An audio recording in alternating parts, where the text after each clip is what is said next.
So I'm very excited to share this with you.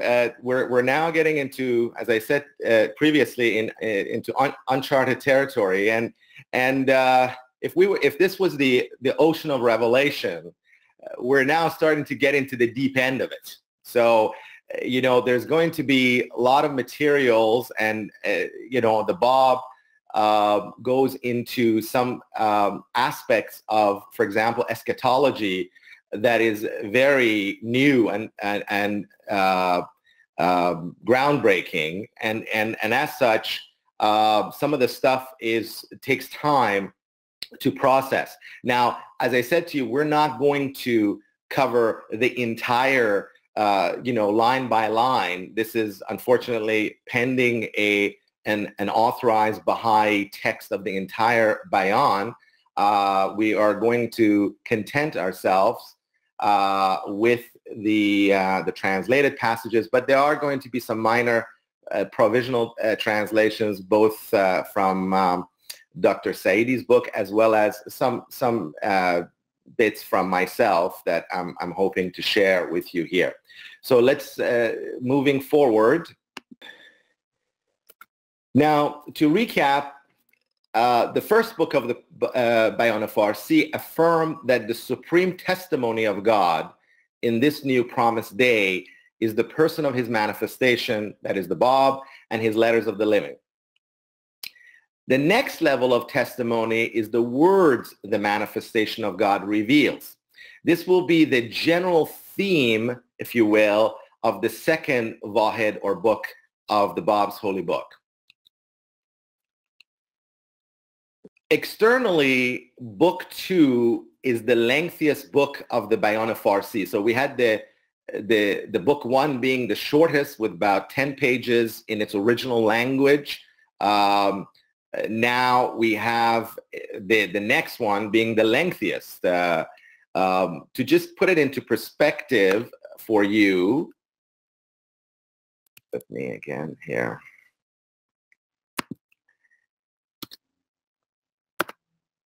In the TAM edition that I'm using, it consists of about 1,188 handwritten lines, which is equal to about 62 and a half pages, with each page being about 19 lines per page. And again, to use it in a Western translation, the only translation that we have, a complete translation, is Nicolas' French translation, Le Bayon Persan.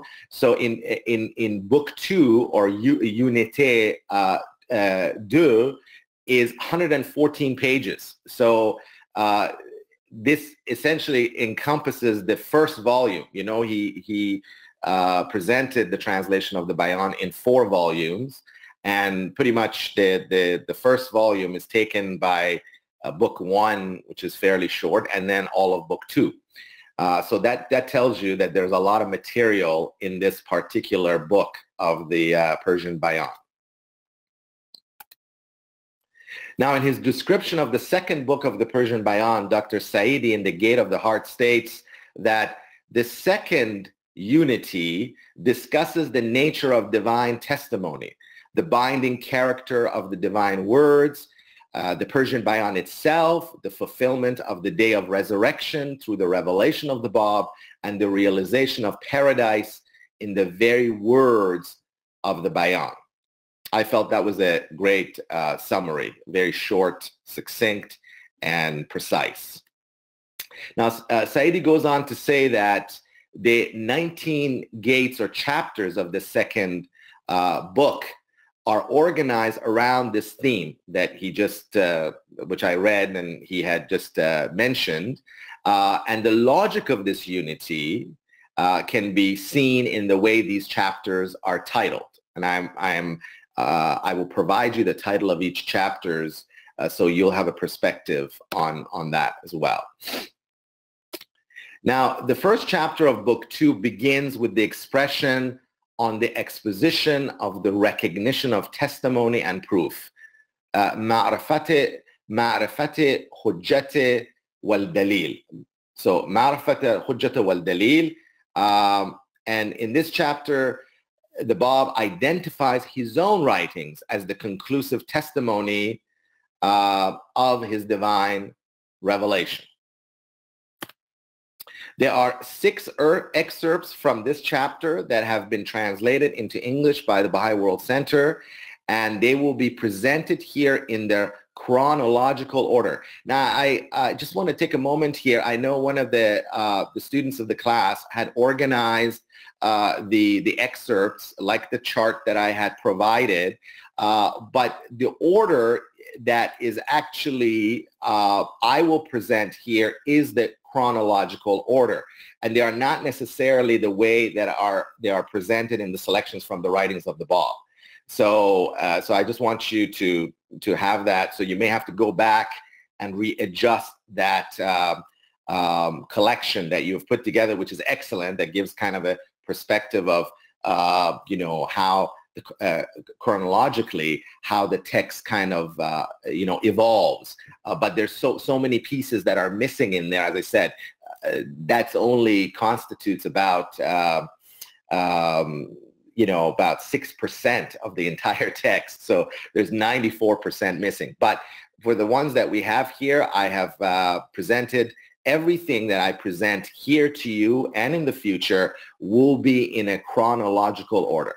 Okay, so that way you can be assured that you're reading as Báb had intended for the reader to read the text. All right, so the first excerpt, and this is the one that has been translated, the Báb begins by saying, "In this revelation, the Lord of the universe hath deigned to bestow his mighty utterances and resplendent signs upon the point of the Bayon," which is the Báb, "and hath ordained them as his matchless testimony for all created things, were all the people that dwell on earth to assemble together, they would be unable to produce a single verse like unto the ones which God hath caused to stream forth from the tongue of the point of the Bayon." Then he continues by stating, "Indeed, if any living creature were to pause to meditate, he would undoubtedly realize that these verses are not the work of man, but are solely to be ascribed unto God, the one, the peerless, who causeth them to flow forth from the tongue of whomsoever he willeth, and hath not revealed, nor will he reveal them, save through the focal point of God's primal will. He it is through whose dispensations divine messengers are raised up and heavenly books are sent down. Had human beings been able to accomplish this deed, surely someone would have brought forth at least one verse during the period of 1270 years, which hath elapsed since the revelation of the Quran until that of the Bayon. However, all men have proved themselves impotent and have utterly failed to do so, although they endeavored with their vehement might to quench the flame of the word of God. Now, this reference to 1,270 years, many of you are familiar with the year 1260, the year of the Báb's revelation, is that the extra 10 years is that, for those of you who may not be familiar, the Islamic calendar is based on Muhammad's migration from Mecca to Medina in 622. But he had already been receiving revelations about 10 years earlier than that. And those were the Meccan period. So this is where the Báb is referring to this extra 10 years is from the day that revelation began to stream through the tongue of Prophet Muhammad.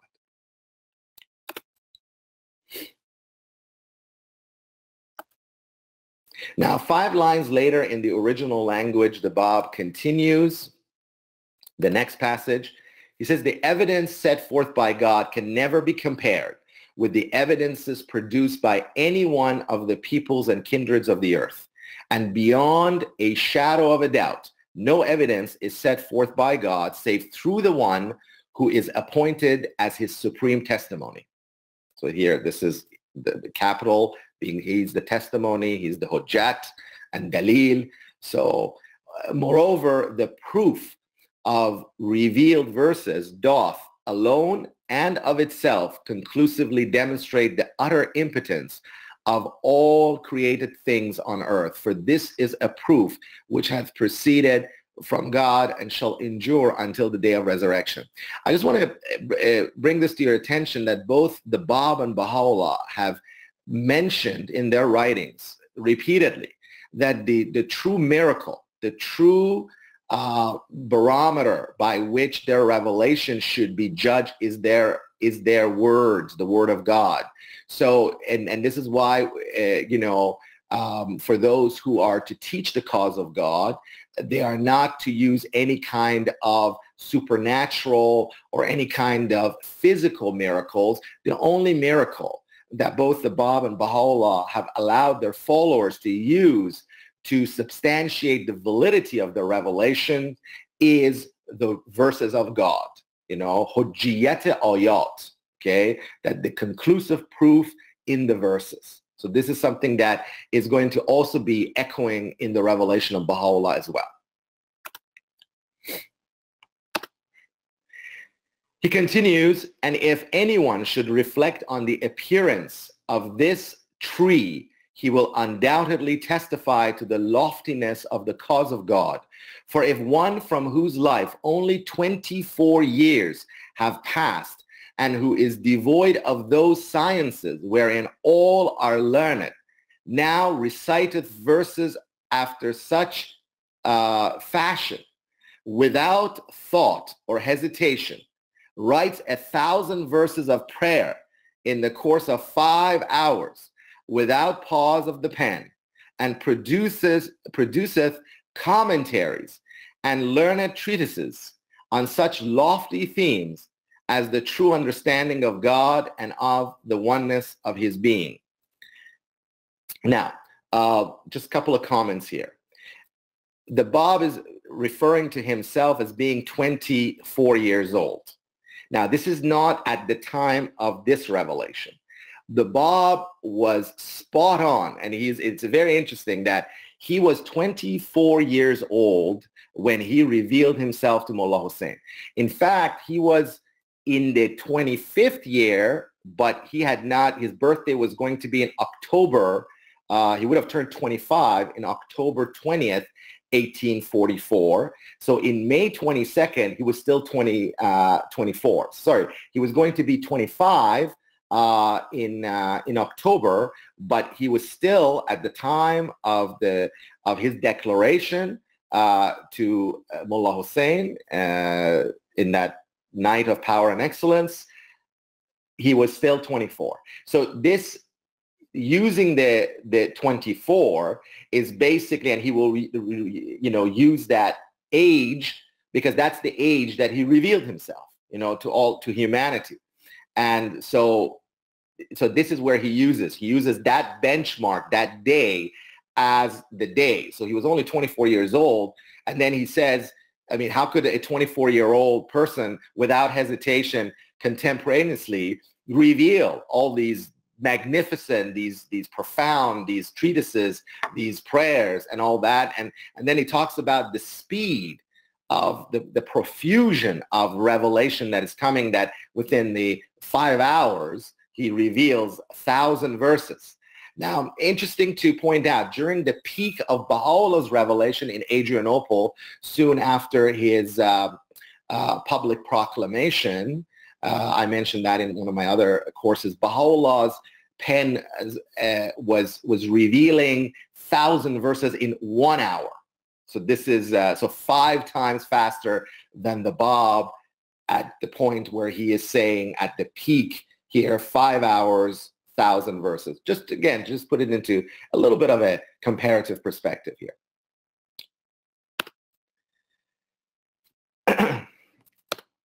And he continues, in a manner which doctors and philosophers confess surpasseth their power of understanding, talking about the profundity of the revelation.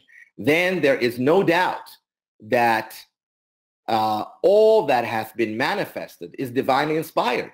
So he says, who can produce this? You know, no one has been able to produce such a thing, even amongst the doctors of the church for the last, 1,200 years.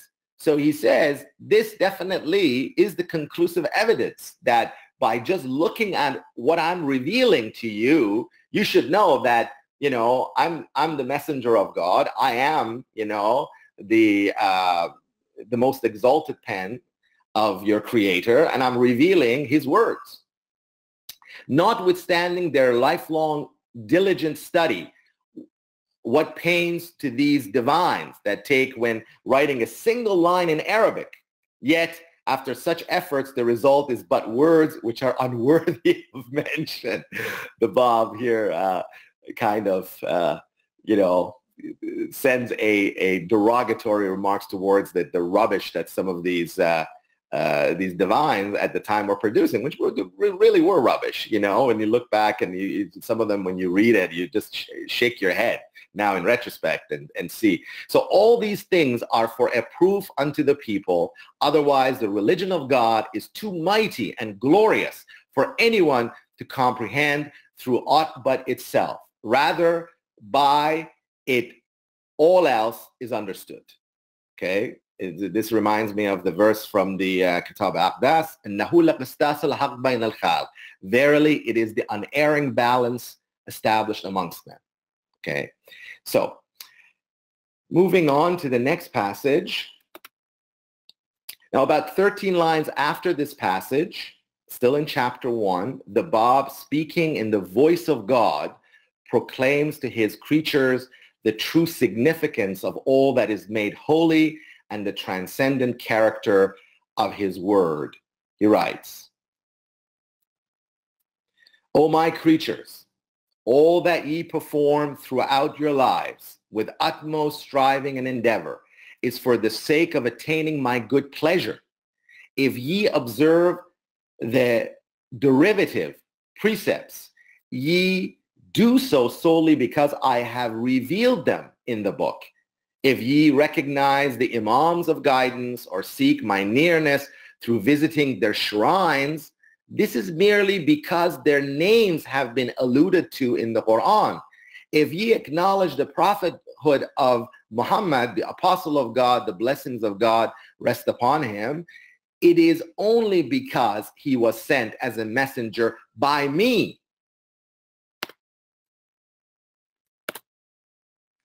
If ye circle round the Kaaba, the house of God in Mecca, it is merely because I have called it my house. And if ye magnify the Quran, that is solely because it is my word. But today is the day of my own revelation, appearing by myself. 4 lines later, the Bab, in the same style and manner of exposition, continues. And this passage, the Guardian, Shoghi Effendi, had quoted in The Promised Days Come. How veiled are ye, O my creatures, who without any right have consigned him unto a mountain. It's a reference to Maku. Not one of whose inhabitants is worthy of mention.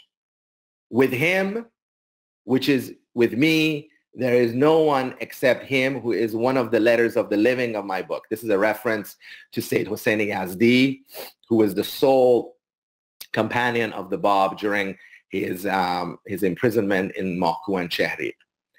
In his presence, which is my presence, there is not at night even a lighted lamp. And yet, in place of worship, which in varying degrees reach out unto him, unnumbered lamps are shining. All that is on earth hath been created for him, and all partake with the delight of his benefits. And yet they are so veiled from him as to refuse him even a lamp. You know, the hand of the cause of God, Ali Akbar Furutan, once during one of my visits with him on pilgrimage, which many of the Baha'i friends had the privilege of meeting him. He was one of the custodian hands, and he was stationed at the Holy Land. And he mentioned one of the evenings when the lights of the shrine of the Bab, the floodlights had come in. He recalled that the guardian had said to him that the reason why he had put such powerful floodlights on the shrine of the Bab was to make up for the deprivation that the blessed Bab received during his confinement, you know, in Mahku and Chehrir, particularly here in Mahku, where it was dark and there was not even a candle. So here the guardian says that, you know, the Lord Bab, you know, should be illuminated, and the world should see his shrine with great deal of illumination, which is a wonderful symbolic gesture on the part of the guardian. Now, this footnote here is just what I mentioned. Guardian had also said that this is the Bab speaking in the voice of God. Now, the Bab continues, in this day, therefore, I bear witness unto my creatures, for the witness of no one other than myself hath been or shall ever be worthy of mention in my presence. I affirm that no paradise is more sublime for my creatures than to stand before my face and to believe in my holy words, while no fire hath been or will be fiercer for them than to be veiled from the manifestation of my exalted self and to disbelieve in my words. The Bab deals with this theme of paradise and fire in later chapters and expounds on that in the same fashion, that the true paradise is being in the presence of the manifestation of God, and true fire, hellfire, is to be deprived of recognition of the manifestation of God during his day. So this is kind of like I would say a preamble to that, to more further details that the Bab goes into in subsequent chapters. He continues, ye may contend, how doth he speak on our behalf? Have ye not perused the unseemly words ye uttered in the past, as reflected in the text of my book, and still, this is a reference to the Quran perhaps, and still ye feel not ashamed? Ye have now seen the truth of my book conclusively established, and today every one of you doth profess belief in me through that book. Again, many of the Muslims, the Shia Muslims at the time that were opposing the Bab and were professing to be the guardians of the Holy Quran. And here the Bab says, you know, this was a gift from Muhammad. You'll see that later on. Because of me. He says the Quran was revealed because of me. And the day is not far distant when ye shall readily realize that your glory lieth in your belief in these holy verses. Today, however, when only belief in this faith truly profiteth you, ye have debarred yourselves therefrom by reasons of the things which are disadvantageous unto you and will inflict harm upon you, whereas he who is the manifestation of myself hath been and shall ever remain immune from any harm whatever, and any loss that hath appeared or will appear shall eventually revert unto yourselves.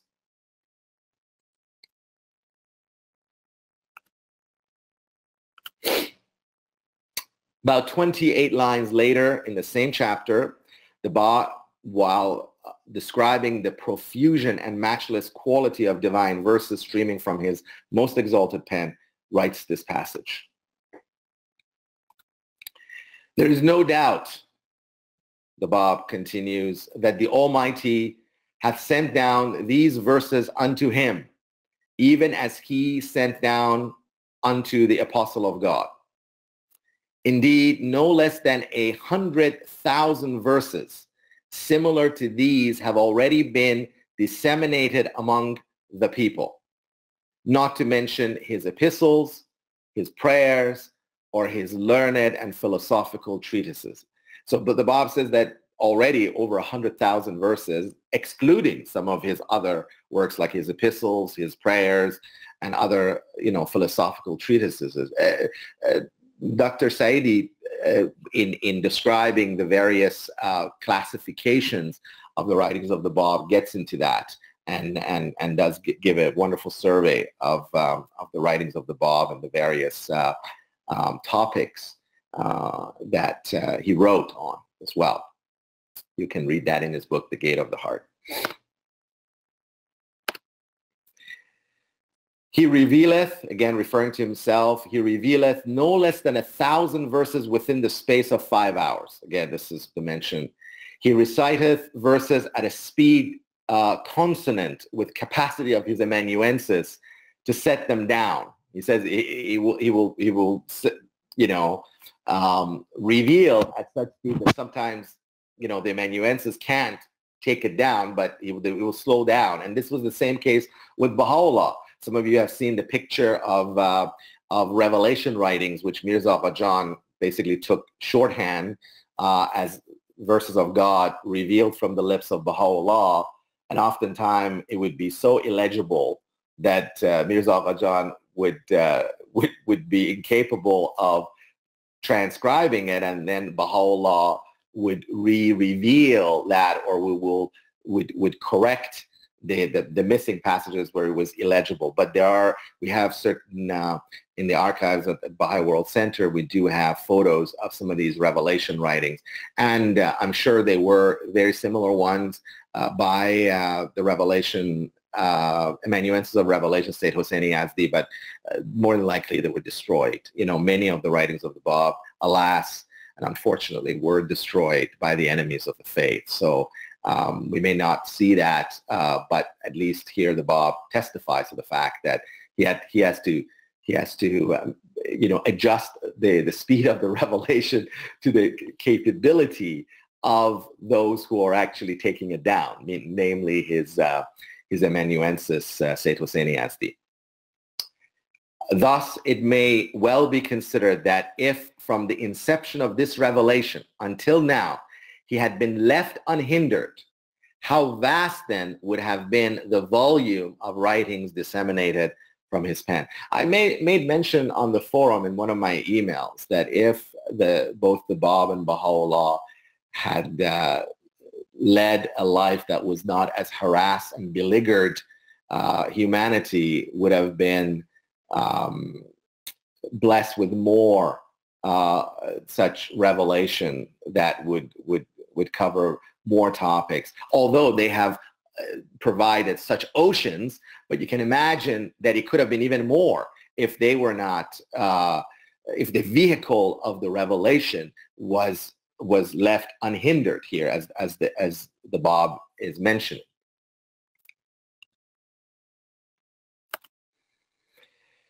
If ye contend that these verses cannot of themselves be regarded as a proof, scan the pages of the Quran. If God hath established therein any evidence other than the revealed verses to demonstrate the validity of the prophethood of his apostle, may the blessings of God rest upon him, ye may then have your scruples about him. So he basically says this is very similar, that the true miracle of revelation, even in the revelation of Muhammad in Islam, was the verses of the Quran. That's why the Quran occupies such a pivotal role, and Muhammad is the vehicle by which the Quran was revealed. The Word of God was revealed to humanity, and its miracle is really the way the Quran is to Muslims. So again, the Bab says, well, compare it. This is the same, and he makes mention of this throughout his writings in this period.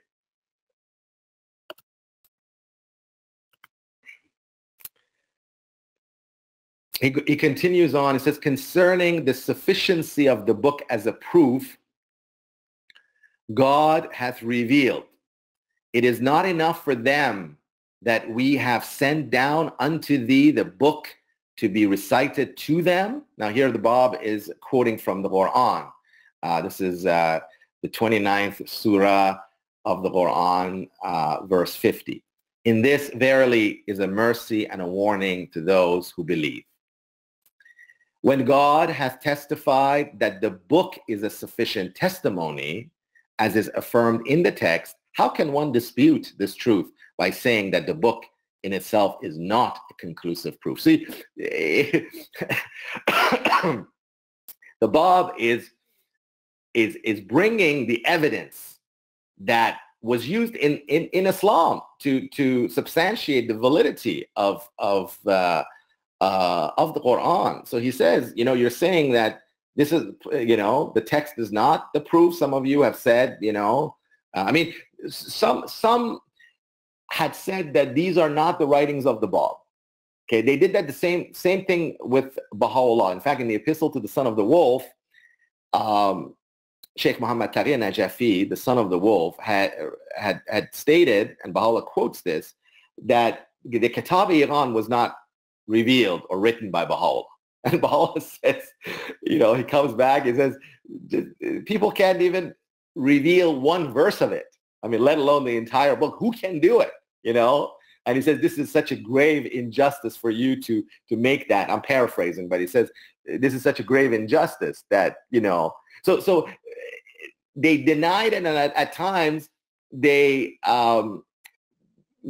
attributed the authorship of some of these works that were so conclusive and undisputable to someone else. Or, oh yeah, this is, he didn't reveal that. This is from another, holy savant, from some of the other, sheikh this or sheikh that, or from the imams or something like that. So here the Bab says that you guys are doing what people like you did back in the time of Prophet Muhammad, and this was the Prophet's testimony was the very fact of the existence of these verses in the Quran. Anyways, very fascinating in that way.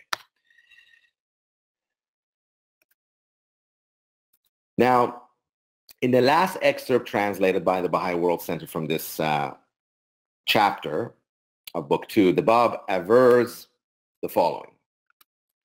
He writes, how vast the number of people who are well-versed in every science, yet it is their adherence to the holy word of God which will determine their faith, inasmuch as the fruit of every science is none other than the knowledge of divine precepts and submission unto his good pleasure.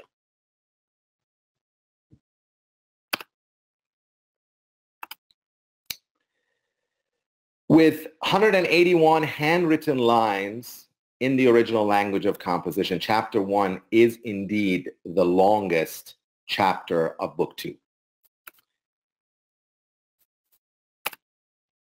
Moving on to chapter 2, it begins with a peculiar declaration by the Bab, which explicitly states that only the Bab, him whom God shall make manifest, and the one whom he, meaning him whom God shall make manifest, imbues with his own knowledge, are capable of interpreting the Bayon and the other writings of the Bab. So might as well pack it in right now. What am I doing here? Obviously I'm not interpreting, and that's why I've said to you that there's so many dimensions to this. So here the Bab has made it very clear that only him whom God shall make manifest, and those him whom God shall make manifest imbues with his own knowledge. Now, this could be this third category. I read this as a statement referring to Baha'u'llah's covenant, that Abdul Baha, Shoghi Effendi, and the Universal House of Justice are going to be, first of all, Abdul Baha and Shoghi Effendi as the authorized interpreters, and then Universal House of Justice as the legislators and elucidators of the teachings of the Bayon, and the trustee of the Bayon.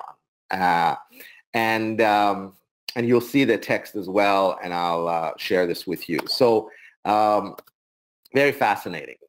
So again, if you don't understand it, perhaps you have not been blessed by Baha'u'lláh to understand it. And I see this, it's not just Abdul Baha and Shoghi Effendi, obviously their position as an authorized interpreter, part of the Baha'u'llah's Lesser Covenant, but there were also other individuals who, through the grace of God, through the divine bounty and inspiration, people like the great Abdul Hamid Ashraf Khavari, one of the great scholars of the faith, even our dear Dr. Nader Saidi, his writings are brilliant about the dimensions of the writings of the Bab and all that. And certainly he's been blessed, in my personal opinion.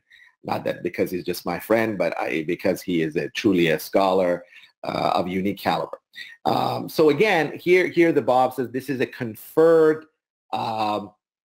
blessing that can be conferred by Baha'u'lláh, by him whom God shall make manifest, on those he chooses. And this goes back also to the knowledge, this passage that is, many of you know from the Kitab-i-Iqan, that Baha'u'lláh quotes from Imam Ja'far al-Sadiq, that states, al-ilmu nuru yaqzafahallah fi qalbi man yasha.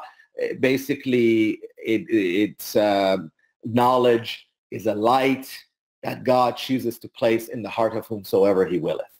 So this is very much in parallel with what the Bab says here, particularly about the Bayon and his writings, but particularly here on the Bayon. That's what he is mentioning here. So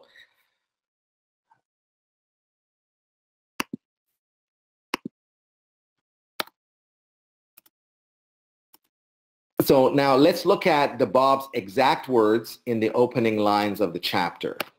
Here, this is my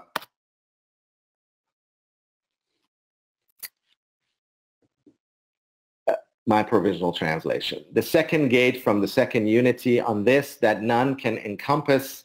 Actually, no, this is Nader's translation.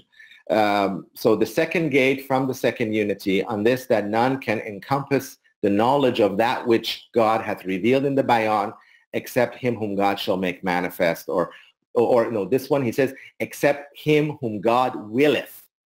I stand corrected here. And it's different than him whom God shall make manifest. So if God wills it, so this power and was also invested within the Bab as well. So he could have, during that period, empowered some of his followers to be able to understand that as well through his own bounty and grace.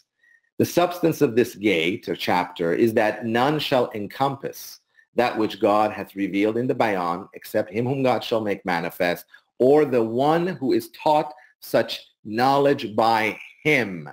I modified this. Nader had translated this as his successors, which could be, but literally it means the one who is taught such knowledge by him. Man allamahu ilmahu. Okay, that's exactly means the one who is taught such knowledge by him. Man allamahu ilmahu. As well as the exalted tree, here the Bab, from which the Bayon hath emerged. For should all the oceans, now this is where the Bab goes into this great magnificent analogy here. For such, or for should all the oceans in the heavens and on the earth turn to ink, all the beings into pens, and all the souls into those who inscribe, they would be incapable of interpreting even a single letter of the Bayon, inasmuch as God hath destined neither a beginning nor an end for any letter thereof. Wow. So here the Bab says that no matter how people try, they're not going to be able to interpret the Bayon. Now, unfortunately, neither Abdul Baha or Shoghi Effendi wrote extensively in their writings about verses of the Bayon and interpreting that. They were more focused on the revelation of Bahá'u'lláh, which was the goal of the Bab himself. So there are various excerpts and talks from letters of both Abdul Baha and Shoghi Effendi that make references to verses from the Bayon, especially the Bab's, especially the Guardian's dispensation of Baha'u'lláh letter. There are excerpts from the Persian Bayán in there and from other writings of him where the Guardian has made an interpretation, a commentary on those. So those we have. Moving on to chapter 3. So chapter 3 begins with the words on the exposition of what is in the Bayon, for in it is the judgment of all things. The substance of this gate is that there are two proofs vouchsafed by God unto all people, the verses of God and the person to whom these verses were revealed to. So two proofs, the verses of God and the person to whom these verses were revealed to, which is the Bab. The entire chapter 3 consists of only 33 handwritten lines in the original language, making it one of the shortest chapters of the book. Further in chapter 3, and this is on another topic that's very interesting. This, by the way, this chapter, there hasn't been, well, the Baha'i World Center has not translated, so I'm sharing with you some of the stuff that is new. This was one interesting passage that I'm not actually translating, I'm paraphrasing this one. So in the section of the chapter 3, the Bab states that although people may not care for the Bayon at this time, in future they will be proud to pay 1,000 misqals of gold to buy a good copy of it. In the same way, the Quran, which was revealed in 23 years, he says, didn't exist in a book form until through the efforts of the first Imam Ali. It was written down on the shoulder blades of sheep and the like, and eventually was rendered into a book form. And today even exists in printed format, the Bab says, and can fetch up to 1,000 dinars, you know, one of the sort of the dinars of the time. Now, to put it into perspective, this is not, you know, right now there are collectible Qur'ans, antique Qur'ans that are worth a lot of money. I'm particularly very familiar with that, as I have been involved through my late father, as well as my own interest in some of the rare Islamic manuscripts, as well as some of the Baha'i sacred texts, obviously in their original form. So here, if you want to put it into perspective of what is, so for those who are wondering how much 1,000 misqal of gold is worth in today's market, I did a calculation for you. It's about $151,000 US as of January 15, 2019. So it's a lot of money. Now, this is, it may seem to some of you who would pay, believe me, there are copies of the Quran, illuminated Qurans, that fetch much more than that, in the millions, you know. So here the Bab says that one day people will pay at least for a good copy of the Persian Bayán. And I have no doubt in my mind, as the community of the followers of the Baha'i faith grows, there are going to be those also amongst them, those collectors who appreciate copies of it, and they will commission a calligrapher of great repute to transcribe a copy of it. And I will tell you, that's not unreasonable when you consider a calligrapher would charge roughly around $50 US for one verse. Okay, so if you do the math, you know, it will be in the hundreds of thousands of dollars to do that, you know, and it will take literally a year or two to transcribe it beautifully and then have it illuminated and so on and so forth. So again, here the Bab, whether symbolically or whether in reality, he says that one day his Bayon will fetch in excess of $151,000 for a handwritten form. Now, this reference by the Bab, kind of, I wanted a little segue, a small segue, and kind of an interesting episode, is somewhat reminiscent to me of the episode where Muhammad Shah of Qajar inquired from Bahá'u'lláh of the value for purchase the rare book of poetry of Háfids, the Divan Háfids, which was in the handwriting of the Safavid master calligrapher Mir Ahmad Hosseini. And this Abdul Baha actually describes it in a talk, in one of his talks, and Hand of the Cause, Ali Akbar Frutan, has translated this in his book, The Stories of Baha'u'lláh, which is very fascinating. And Abdul Baha, during his talk, is talking about the valuable possessions that Baha'u'lláh had inherited. The Nuris were aristocrats. Oftentimes people don't realize that Mirza Abbas Nuri, father of Baha'u'lláh, was a multi-millionaire, perhaps almost a billionaire of his time. The Nuris were very wealthy, and so and Baha'u'lláh became the trustee of the estate of his father, and had many people that he was basically under his care. So Baha'u'lláh, actually, it's a very interesting to tell you just a little bit about it. Baha'u'lláh, Muhammad Shah, the king, the reigning king of Iran, sent to purchase this very valuable copy of the Divan Háfids in the handwriting of Mir Ahmad, who's arguably the best Nasta'aliq calligrapher of all time. And it is interestingly enough that the style of Baha'u'llah's calligraphy, who himself was a master calligrapher, was very similar to that of Mir Ahmad. So somehow this copy had been purchased and it was in the possession. And so Baha'u'lláh says to Muhammad Shah that although we are not attached to these worldly things, but because we are the trustee, and I'm paraphrasing here, it seems fair that for every verse of, because it's priceless, a gold coin, one Ashrafi. So, and because it's 12,000 verses in the Divan Háfids, 12,000 Ashrafi. And Muhammad Shah wrote back, we said, with 12,000 Ashrafis, we can outfit 2 regiments of soldiers. That's too expensive. So he wanted to, but Baha'u'lláh said, that's the price.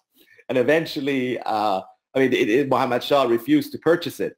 But when Baha'u'lláh was arrested and was taken to Siah-Chal, all these household possessions, including this Divan Háfids, were ransacked and were,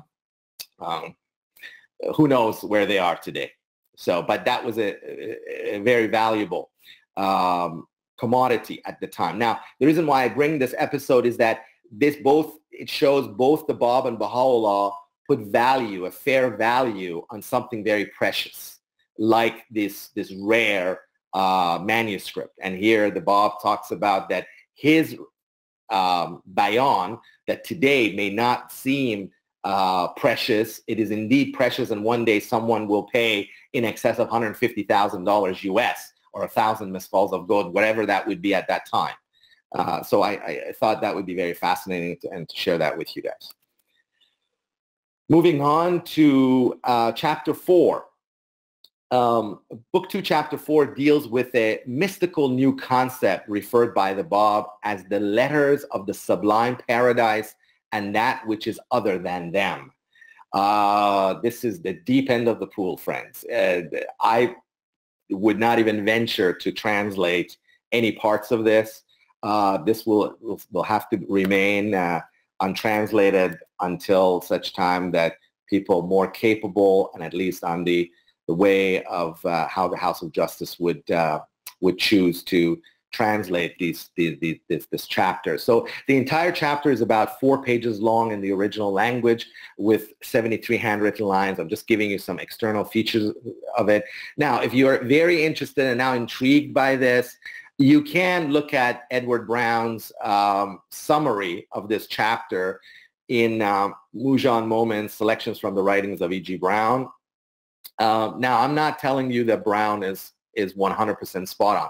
Most of the stuff that Brown has translated in that particular summary, I personally think that is, pretty much on the ball there. And it is no small feat what he has done. I think it's brilliant what he has done. And but again, you have to understand this is an individual who was just an academic, a Western academic scholar.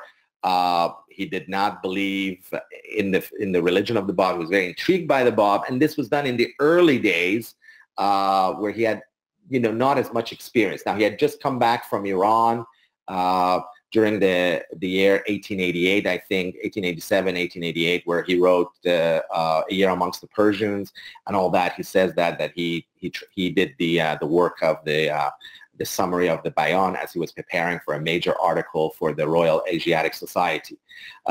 So, again, I'll just leave it as is. We move on to chapter 5. So chapter 5 begins with these words by the Bab: on this, that any virtuous name of God hath verily revealed in the Bayon, refers in its primary truth to him whom God shall make manifest, while any evil name that God revealed therein is intended in its primary truth, him who will be in his day the letter of negation.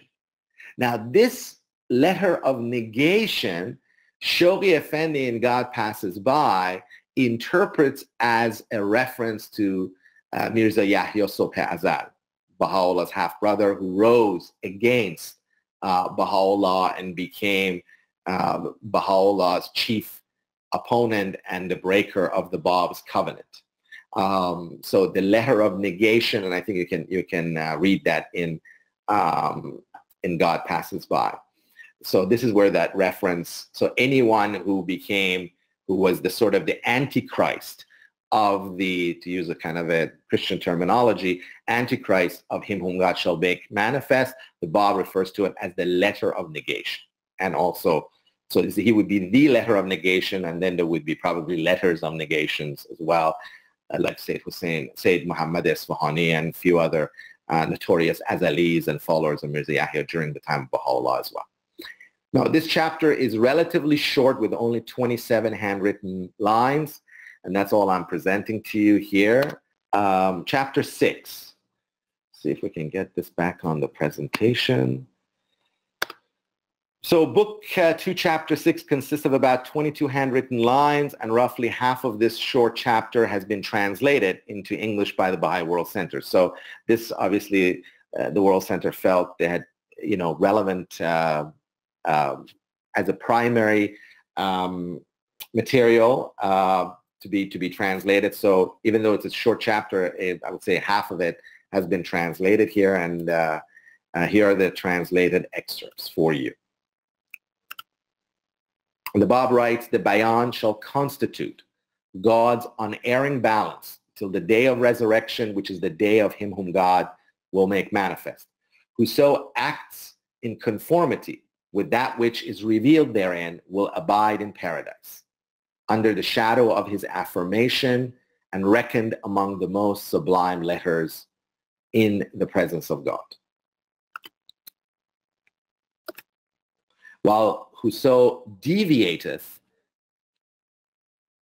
were it even so much as the tip of a grain of barley, will be consigned to the fire and will be assembled beneath the shadow of negation. This truth hath likewise been laid bare in the Quran, where in numerous instances God hath set down that whoever should pass judgment contrary to the bounds fixed by him would be deemed an infidel.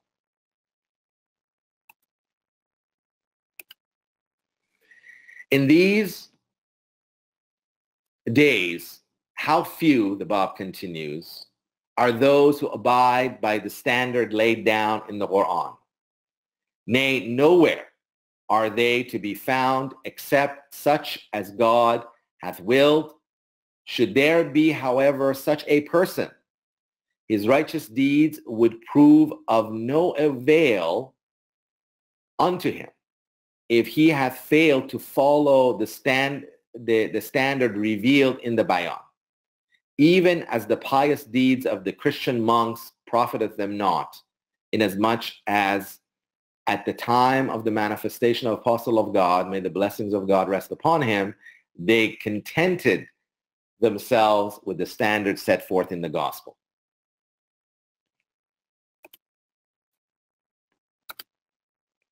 It continues in the same passage.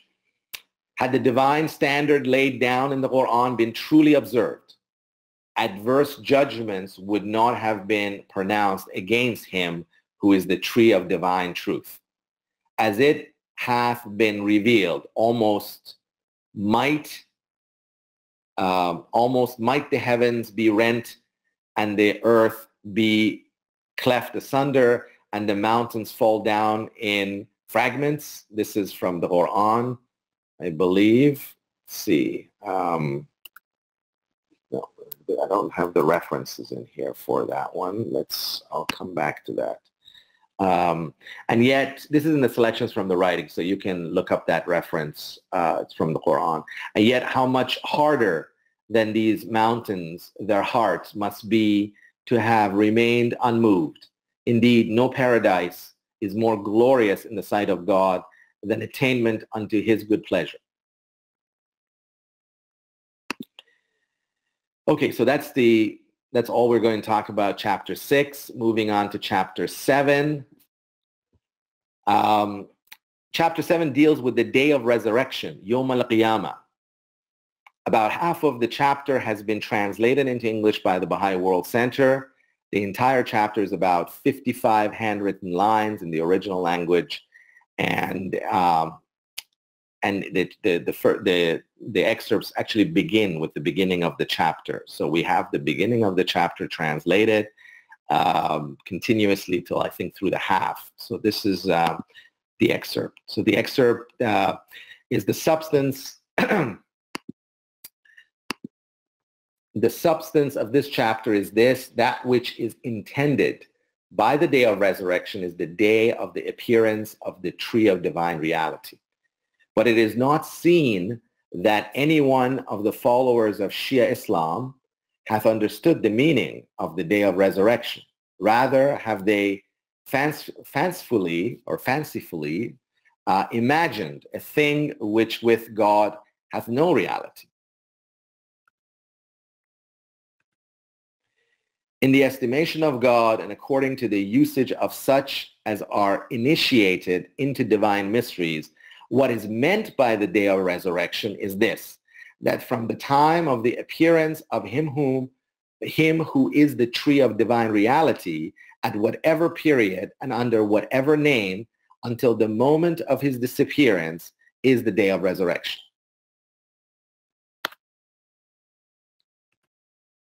For example, from the inception of the mission of Jesus, may peace be upon him, till the day of his ascension was the resurrection of Moses.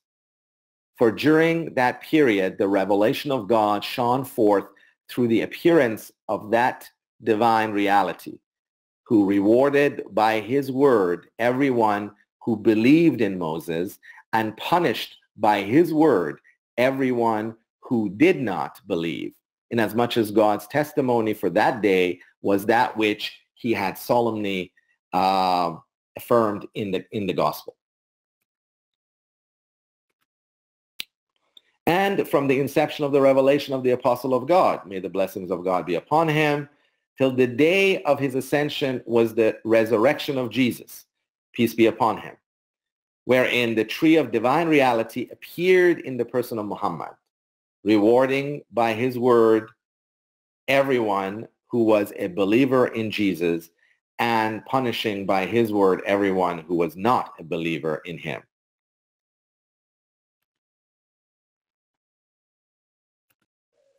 And from the moment when the tree of the Bayon appeared until it disappears in the resurrection of the Apostle of God, as is divinely foretold in the Quran, the beginning of which was when 2 hours and 11 minutes had passed on the eve of the 5th of Jamadi al-Awwal or Jamadi al-Ula, 1260, which is 22nd of May, 1844, which is the year 1270 of the declaration of the mission of Muhammad. This is a reference to, obviously, the night that the Bab revealed Suratul Mulk, the first chapter of Qayyum al-Asma, the commentary on the Surah of Joseph, in the presence of his first apostle and believer, Mullah Hussein al-Bushri.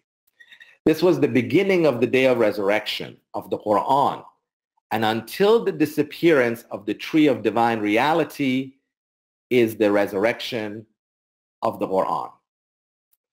The stage of perfection of everything is reached when its resurrection occurreth. The perfection of the religion of Islam was consummated at the beginning of this revelation, and from the rise of this revelation until its setting, the fruits of the tree of Islam, whatever they are, will become apparent. The resurrection of the Bayon will occur at the time of the appearance of him whom God shall make manifest. For today, the Bayon is in the stage of seed, at the beginning of the manifestation of him whom God shall make manifest. Its ultimate perfection will become apparent. He is made manifest in order to gather the fruits of the trees he hath planted, even as the revelation of the Qa'im, a descendant of Muhammad, may the blessings of God rest upon him, is exactly like unto the revelation of the Apostle of God himself. He appears not save for the purpose of gathering the fruits of Islam from the Quranic verses which he, Prophet Muhammad, had sown in the hearts of men. The fruits of Islam cannot be gathered except through the allegiance unto the Qa'im and by believing in him. At the present time, however, only adverse effects have resulted, which is very sad. For although he hath appeared in the midmost heart of Islam, and all people profess it by reason of their relationship to him, to the Qa'im, yet unjustly have they consigned him to the mountain of Mahku. Very sad. Alas, very sad. And this notwithstanding that in the Quran, the advent of the day of resurrection hath been promised unto all by God. For on that day, all men will be brought before God and will attain his presence, which means appearance before him who is the tree of divine reality and attainment unto his presence, inasmuch as it is not possible to appear before the most holy essence of God, nor is it conceivable to seek reunion with him. It's a reference to the reality of God being the unknowable essence, unreachable, incomprehensible being. That which is feasible in the matter of appearance before him and of meeting him is attainment unto the primal tree. And this ends the passages from chapter 7, and this will be the end of part 1. So I've covered chapters 1 through 7. In part 2 of this presentation, I shall explore with you chapters 8 through 19.